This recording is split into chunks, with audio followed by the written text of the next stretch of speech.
What is up, guys? Delboy here.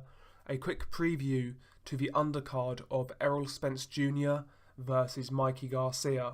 I have made a prediction video for the main event that is on my channel, but basically I think the main event is a bit of a mismatch and Errol Spence Jr. should win, and he should win in very good fashion. But let's have a look at the undercard. We will start with David Benavidez versus J'Leon Love. This is basically a comeback fight for David Benavidez. David Benavidez was the WBC super middleweight champion, but that belt kind of got stripped from him because he failed a drug test. Benavidez tested positive for cocaine. So essentially right now, I believe he is the champion emeritus or champion in recess. So basically what that means is when Benavidez decides to come back to title level, he can have a shot at the WBC title. But this J'Leon Love fight is his comeback fight, and it's a fight Benavidez should win, and he should win this fight fairly comfortably. If you have world level ambition, you should be beating J'Leon Love, to be quite honest. J'Leon Love, he's been knocked out by Porky Medina. He got decisively beaten by Peter Quillin in his last fight. J'Leon Love has seen better days, and in my opinion, he weren't great to begin with. J'Leon Love is like a domestic fighter in the USA. He's that kind of level. He's not terrible, but as I said, if you have ambition of getting to world level and competing at world level, you should be beating J'Leon Love, in my opinion. So, David Benavidez versus J'Leon Love is essentially a comeback fight for David Benavidez. Not a horrible comeback fight, but, Benavidez should win this fight fairly comfortably. We then move on to Luis Nery versus Mukjo Arroyo. That fight's a bit better, actually. Luis Nery, in my opinion, he is a very talented fighter, but right now he needs to redeem himself after the Yamanaka saga. Basically what happened there. He beat Yamanaka twice, but after the first fight, it turned out he failed a drug test, and in the rematch, Nery missed weight by around, 4 pounds, I believe. So he failed a drug test for the first fight and missed weight for the second fight. So his name right now isn't hot, but Luis Nery is a talented fighter, and I do want to see him redeem himself and have a good career, because Luis Nery is a fun fighter, and Mukjo Arroyo is a fairly decent opponent. It is a stay busy fight in essence, but it's a decent stay busy fight, if you get what I mean. Mukjo Arroyo, he does have a couple of good wins. He beat Hernan Marquez. I know Marquez was past his best, but still a good name. He also beat Arthur Villanueva, and his only 2 defeats were to Rashi Warren, who has been a world champion, and Jerwin Ancajas, who is a world champion. So his 2 defeats have come in good company.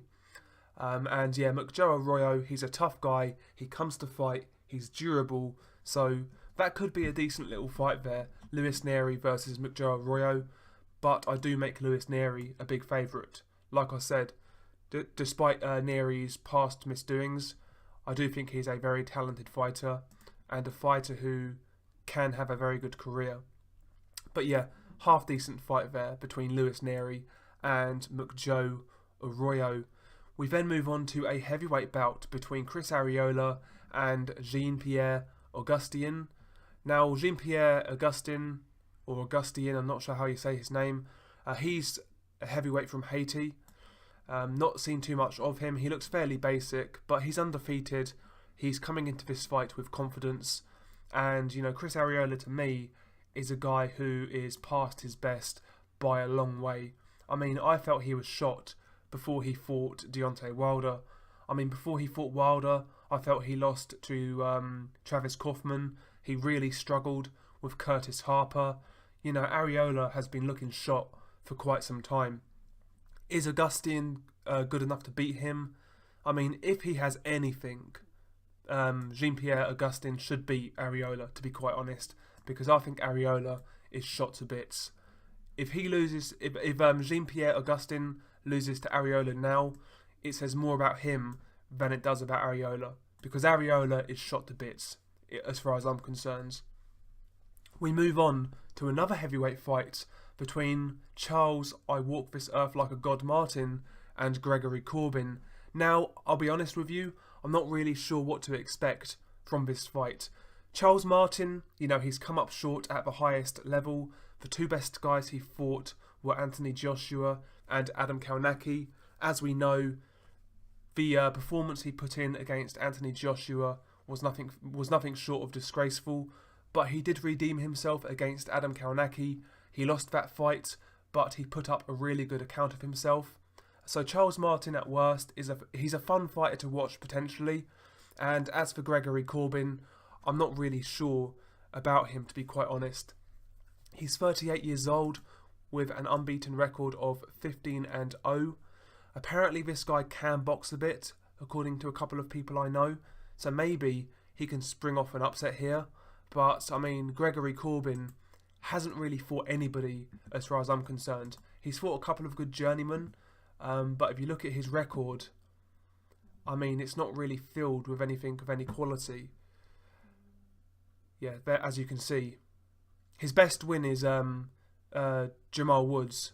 Jamal Woods is a decent journeyman. That's a decent win. And that's really it, to be quite honest. He actually stopped Jamal Woods as well, which isn't no mean feat. Jamal Woods is tough, but, when you look at this resume, there's nothing there, to be quite honest. And I would expect Charles Martin to win this fight, to be quite honest. I have seen a few people out there give Gregory Corbin a chance, but listen, to me his resume doesn't look promising. I know resumes don't win fights, but I'm sure I would have heard of this guy if he was any good. So yeah, I'd expect Charles Martin to win that fight, but it could be fun. You never know. And let's have a look at the rest of the card. It's mainly filled with prospects fighting no-hopers, as you can see. Fernando Garcia, Jesse Rodriguez, Lindelof Delgado, Ayman Rashidi, Thomas Hill. I'm not too familiar with a lot of these names, so I'll need to check them out. But yeah, there's not many great fights here. We have a return actually of Marcellus Wilder. I just spotted that. Jesus Christ, the return of Marcellus. Obviously, he lost his last fight to William Dietz. Can he rebound against the 0-2 Mark Sanchez? You would hope so. If Wilder's going to have any sort of career, he needs to get a move on, to be honest. And William Dietz is there. I swear I saw William Dietz just now. There he is. William Dietz. He's the man who beat Marcellus Wilder. So he's on this undercard as well. This undercard really is stacked. Jesus. I'm joking.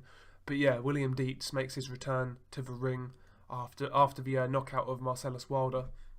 But yeah, going through this card, there's really not much there, to be quite honest. On the undercard, I would say the best fight is Luis Nery versus Mukjo Arroyo. Maybe Charles Martin versus Gregory Corbin. But, when I'm talking about fights like that, the undercard isn't really of sufficient quality. And if I was in the States, I wouldn't pay $75 for this card. I really wouldn't. I wouldn't pay 10 quid for it, to be quite honest. I don't think it's great at all. Luckily for the UK fans, we have this on ITV4, which is a free channel, so that's a result. This fight, to me, the main event, I think I've said it before, but to me, I'm kind of interested in it because of morbid curiosity. How long does it take Spence to knock out Mikey Garcia? That's what I'm interested in. I think Errol Spence should win this fight really well, and he should win it with a lot in hand, but we will see. But all in all, it's a disappointing card, to be quite honest. I'm not really a big fan of it, but I'll definitely watch it. I'm not doing anything next Saturday, so I'll watch it. Share your thoughts below. What do you make of this card? Peace.